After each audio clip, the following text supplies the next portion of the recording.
Hi friends, ഞാനിവിടെ കാണിക്കാൻ പോകുന്നത് വാഴപ്പിണ്ടിയും വൻപയറും വെച്ചിട്ടുള്ള വളരെ എളുപ്പത്തിൽ തയ്യാറാക്കാൻ പറ്റുന്ന ഒരു തോരൻ്റെ റെസിപ്പിയാണ്. ഈ വാഴപ്പിണ്ടി വയറൊക്കെ ശുചിയാക്കാനായിട്ട് വളരെ നല്ലതാണ്.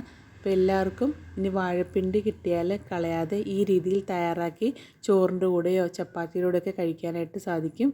അപ്പോൾ അതിനായിട്ട് ഞാനിവിടെ വാഴപ്പിണ്ടി ഇതുപോലെ എടുത്തിട്ടുണ്ട്. ഈ വാഴയുടെ ഉൾഭാഗത്താണ് ഇതുള്ളത്. ഇനി അതുപോലെ തന്നെ 1 കപ്പ് വൻപയർ അതും എടുത്തിട്ടുണ്ട്. അത് നമുക്കൊരു കുക്കറിലേക്ക് ഇട്ടിട്ട് കുറച്ച് വെള്ളം ഒഴിച്ച് ഉപ്പും ചേർത്ത് കുക്കറിൽ വേവിച്ചെടുക്കണം. വൻപയർ കുറച്ച് വേവുള്ളതാണ്.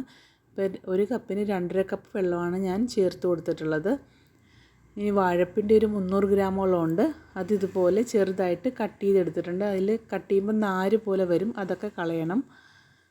ഇനി ഒരു പാത്രം എടുത്തിട്ട് അതിലേക്ക് 1.25 കപ്പ് ചിരവിയ തേങ്ങ, 3 പച്ചമുളക് അത് ഇതുപോലെ വട്ടത്തിൽ കട്ട് ചെയ്തിടണം. പിന്നെ 2 വെളുത്തുള്ളി അതും ഇതേപോലെ ചെറിയ പീസുകളാക്കി കട്ട് ചെയ്തിടണം. പിന്നെ ഇതിലേക്ക് 1/4 ടീസ്പൂൺ നല്ല ജീരകം, 3/4 ടീസ്പൂൺ മഞ്ഞൾപ്പൊടി, ഒരു മീഡിയം സൈസിലുള്ള സവാള ചെറുതായിട്ട് കട്ട് ചെയ്തത്, ഇതെല്ലാം കൂടെ കൈകൊണ്ട് നന്നായിട്ട് മിക്സ് ചെയ്യാം. നല്ലതുപോലെ തിരുമ്മി യോജിപ്പിക്കണം. ഇനി ഒരു കടായി അടുപ്പിൽ വെച്ചിട്ട് 2.5 ടേബിൾ സ്പൂൺ വെളിച്ചെണ്ണ ചേർത്തിട്ട് ആ വെളിച്ചെണ്ണ ഒന്ന് ചൂടായി വരുമ്പോഴേക്കും കടുകിട്ട് പൊട്ടിച്ചിട്ട് കുറച്ച് ഉണക്കമുളക്, കറിവേപ്പില ഇതെല്ലാം ചേർത്തിട്ട് ഒന്ന് മിക്സ് ചെയ്ത് കൊടുക്കാം. ഇനി നമ്മൾ തയ്യാറാക്കി വെച്ചിട്ടുള്ള തേങ്ങയുടെ കൂട്ട് ഇതിലേക്ക് ചേർത്തിട്ട് ജസ്റ്റ് ഒന്ന് വഴറ്റിയെടുക്കാം. ഇനി ഈ സമയത്ത് ഇതിലേക്ക് ആവശ്യത്തിനുള്ള ഉപ്പും ചേർത്ത് കൊടുക്കാം.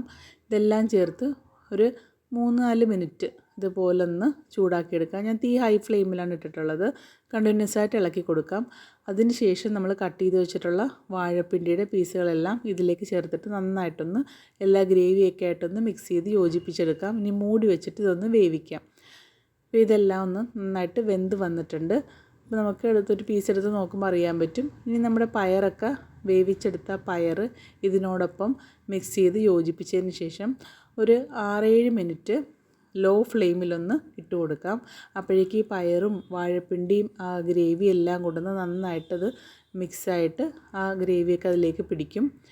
ഇനി കുറച്ച് കറിവേപ്പിലയും ചേർത്ത് കൊടുക്കാം. നമ്മുടെ വാഴപ്പിണ്ടി തോരൻ റെഡി ആയിട്ടുണ്ട്. വളരെ എളുപ്പത്തിൽ തയ്യാറാക്കാൻ പറ്റുന്ന ഒരുപാട് ഗുണങ്ങളടങ്ങിയ ഒരു തോരനാണിത്. ഇനി വാഴപ്പിണ്ടി കിട്ടുമ്പോൾ എല്ലാവരും ഇത് ട്രൈ ചെയ്ത് നോക്കണം. ട്രൈ ചെയ്തതിന് ശേഷം ഇഷ്ടമായാൽ ലൈക്ക് ചെയ്യാനും ഷെയർ ചെയ്യാനും കമൻറ്റ് ചെയ്യാനും സബ്സ്ക്രൈബ് ചെയ്യാനും മറക്കല്ലേ.